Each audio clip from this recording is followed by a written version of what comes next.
حضور نبی کریم صلی اللہ علیہ وسلم نے ارشاد فرمایا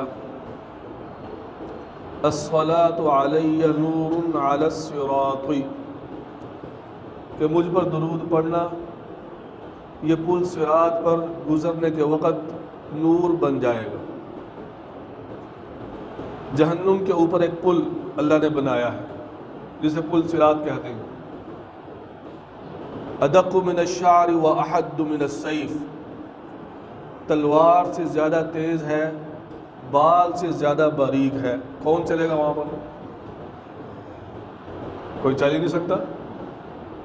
ہاں، جس کو اللہ پاک خود ہی پار کروا دے۔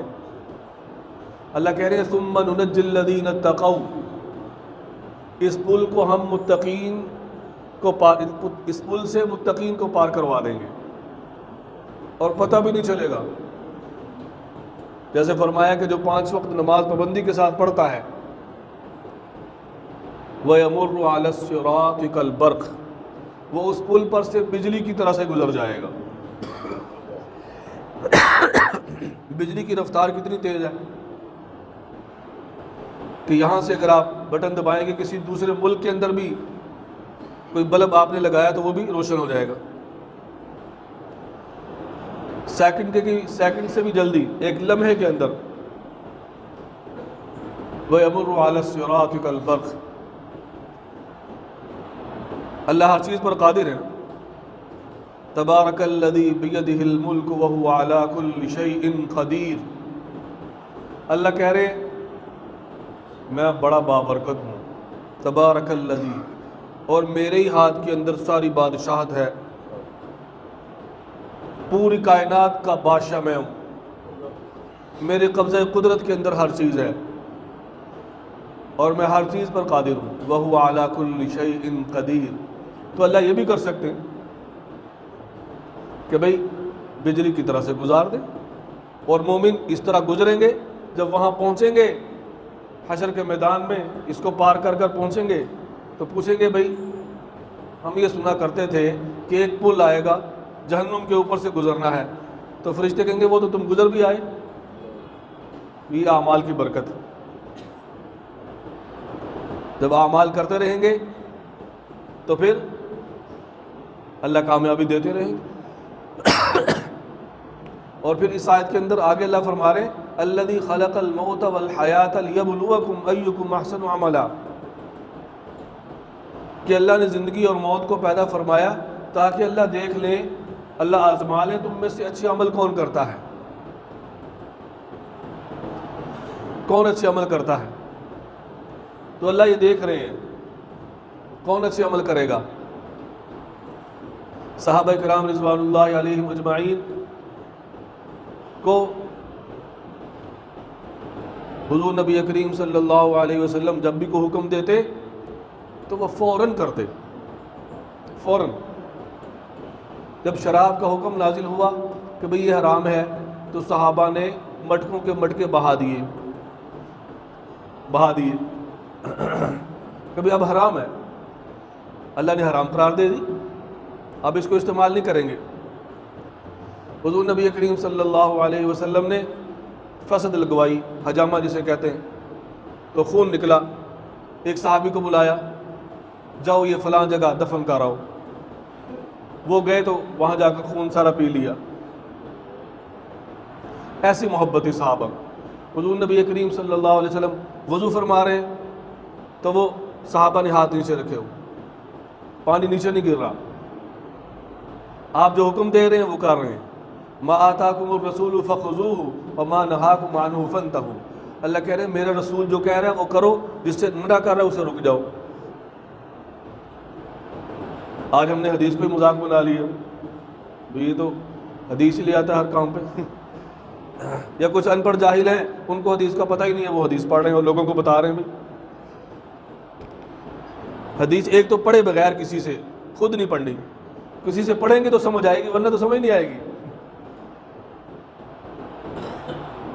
طلباء کو جو چیز 10 سال بعد دی جاتی ہے، 10 سال پڑھنے کے بعد وہ حدیث کو پڑھتے ہیں، تو 10 سال پہلے کیوں نہیں ان کو پڑھاتے بھائی؟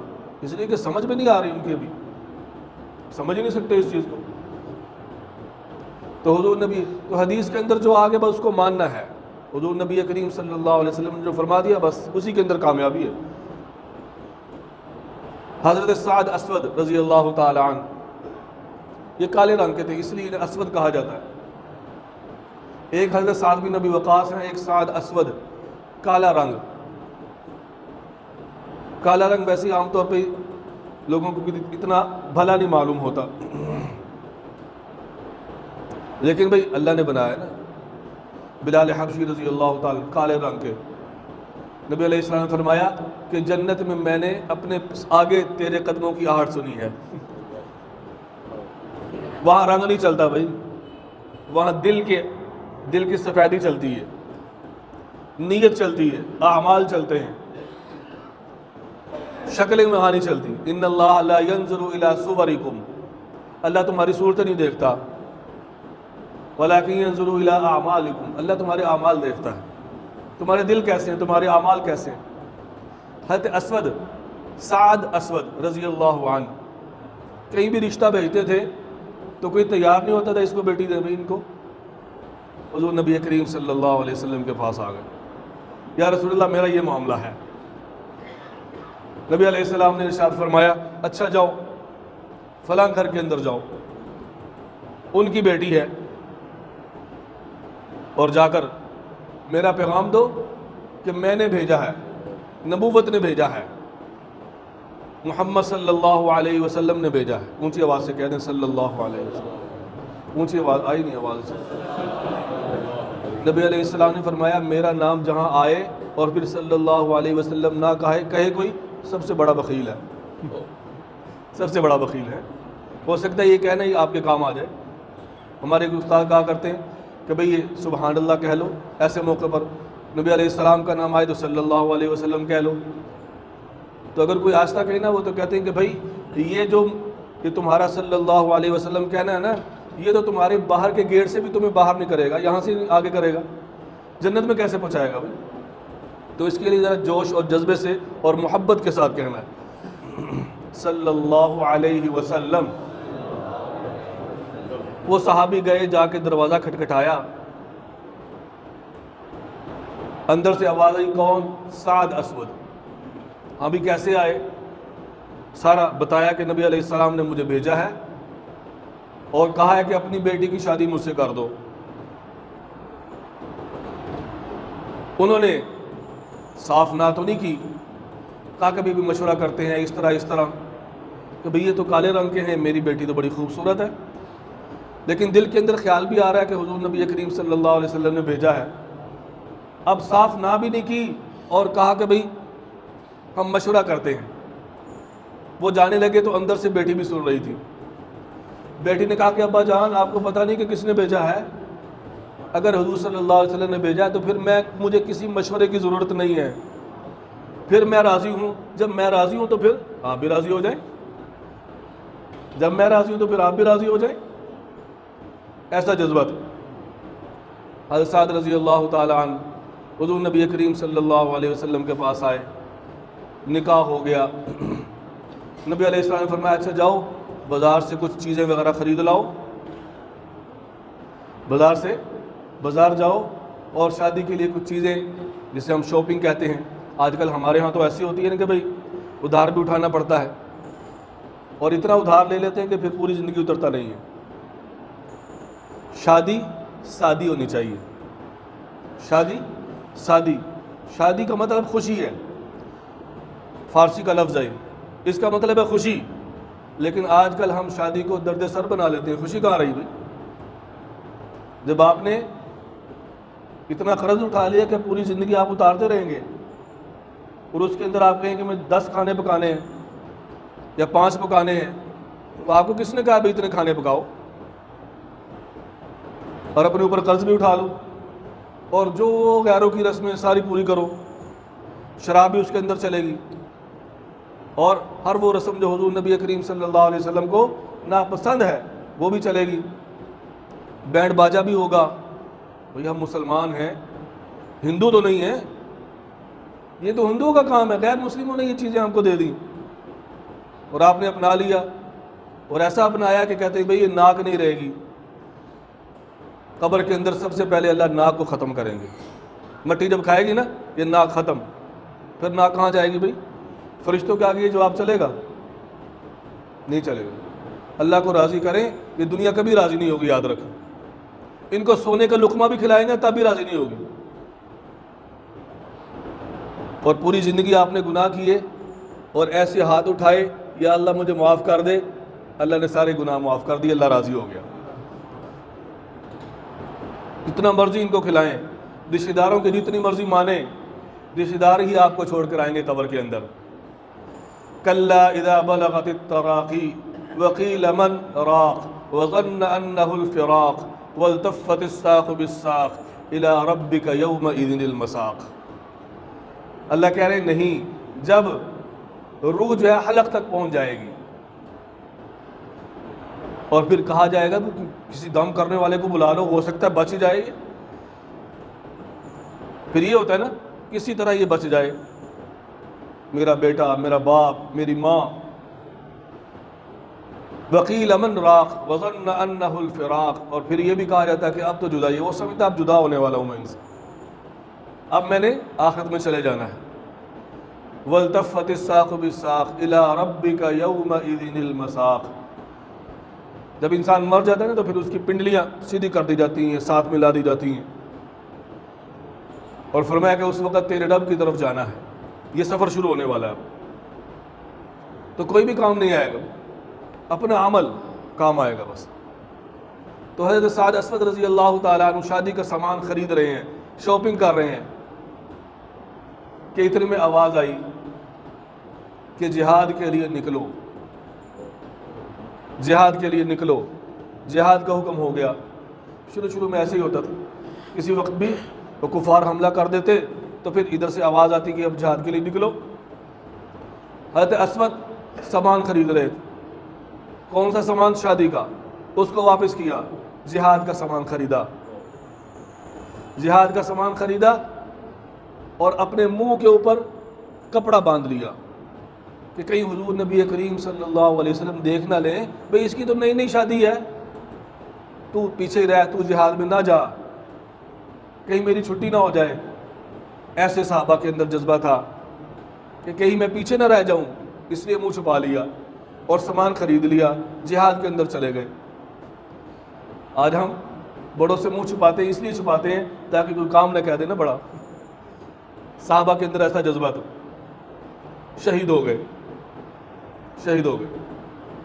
حضور نبی کریم صلی اللہ علیہ وسلم نے جب دیکھا شہیدوں کو تو ان میں سے ایک یہ بھی تھے, ان کے منہ سے جب کپڑا اٹھایا تو دیکھا یہ تو سعد اسود ہے, یہ تو سعد اسود ہے. حضور نبی کریم صلی اللہ علیہ وسلم کا چہرہ مبارک جو ہے وہ غمگین ہو گیا. آپ روئے, پھر ایک دم مسکرائے اور اس کے بعد آپ نے ایسے منہ موڑ لیا. اس کی طرف دیکھ رہے تھے, سال کی طرف, پھر منہ مبارک موڑ لیا. صحابہ نے کہا یا رسول اللہ صلی اللہ علیہ وسلم, پہلے آپ روئے, غمگین ہوئے, پھر آپ مسکرائے, پھر آپ نے منہ موڑ لیا, اس کی کیا وجہ ہے؟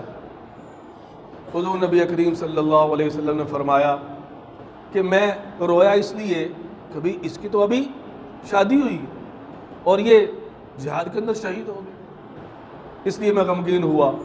مسکرایا اس لیے کہ میں نے اس طرف جب دیکھا تو ادھر سے حوروں کا ایک جمکٹا آ رہا ہے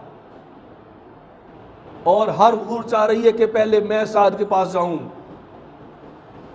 ہر حور کہہ رہی ہے میں پہلے سعد کے پاس جاؤں.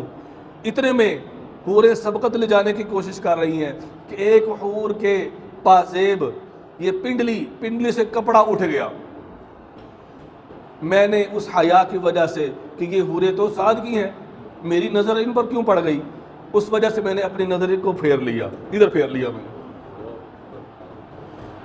جب اللہ کا حکم پورا کریں تو اللہ فوری کیا انعامات دیتے ہیں. بھائی آج ہم وہ کام ہی نہیں کر رہے.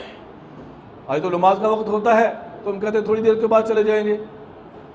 جیسے اکثر میں کہا کرتا ہوں کہ تکبیر اولیٰ اس وقت ملے گی کہ جب پہلے سے آ جائیں گے, تو اذان سے بھی پہلے آ کے اور جناب اپنا وضو کریں گے, سنتیں پڑھیں گے, پھر کچھ اللہ کا ذکر کر لیں. وہ وقت دکان پر بھی تو گزر رہا ہے. کبھی اللہ اس آدمی کو گھاٹا نہیں دیتے جو اللہ کے راستے میں آ جاتا ہے, اللہ کی مسجد میں آ جاتا ہے. تکبیر اولیٰ پر فرمایا 1,16,00,000 حوریں, 1,16,00,000 حوریں اللہ اس شخص کو دیں گے جو تکبیر اولیٰ کا اہتمام کرتا ہے. اور جو نماز کا اجر ہے وہ علیحدہ ہے. یہ تو انعام ہے نا, بھی جلدی آنے کا انعام ہے. جیسے کہ استاد دیکھتا ہے کہ بھئی آدمی روزانہ, ایک بچہ روزانہ جلدی آتا ہے, کلاس میں 5 منٹ پہلے آ جاتا ہے, تو سال بعد اس کی کوئی غیر حاضری نہیں ہے, یہ 5 منٹ پہلے بھی آیا ہے, اس کو اتنا انعام ملے گا. یہ تو اس پر ہے. نماز پر جو اجر ہے وہ تو علیحدہ ہے. یہ تو 1,16,00,000 پورے تو ایسے مل رہی ہیں بھائی, لیکن ہم بڑے غافل ہیں. اللہ کہہ رہے ہیں اقترب للناس حسابهم وهم فی غفلۃ معرضون. لوگوں کا حساب بڑا قریب آگے ہوا ہے. مرنے کا پتہ کسی کو؟ مرنے کے بعد حساب ہی ہے. کسی کو کوئی پتہ نہیں کب مر جائے گا. اقترب للناس حسابهم وهم فی غفلۃ, اور یہ غفلت کے اندر پڑے ہوئے ہیں. 17واں پارہ پہلی آیت, 17واں پارہ پہلی آیت. اقترب للناس حسابهم, لوگوں کا حساب قریب ہو گیا. وهم فی غفلۃ معرضون, یہ غفلت کے اندر پڑے ہوئے ہیں اور منہ موڑ رہے ہیں, میری طرف منہ ہی نہیں کر رہے. وَإِذَا أَنْعَمْنَا عَلَى الْإِنسَانِ أَعْرَضَ وَنَأَىٰ بِجَانِبِهِ. اللہ کہتے ہیں جب ہم کسی کو بڑی نعمتیں دے دیتے ہیں تو پھر ہم سے منہ موڑ لیتا ہے. وَنَأَىٰ بِجَانِبِهِ, اور ایک کونے میں چلا جاتا ہے, ہم سے دور ہو جاتا ہے. وَإِذَا مَسَّهُ الشَّرُّ فَذُو دُعَاءٍ عَرِيضٍ, اور فرمایا جب کوئی مصیبت آ جاتی ہے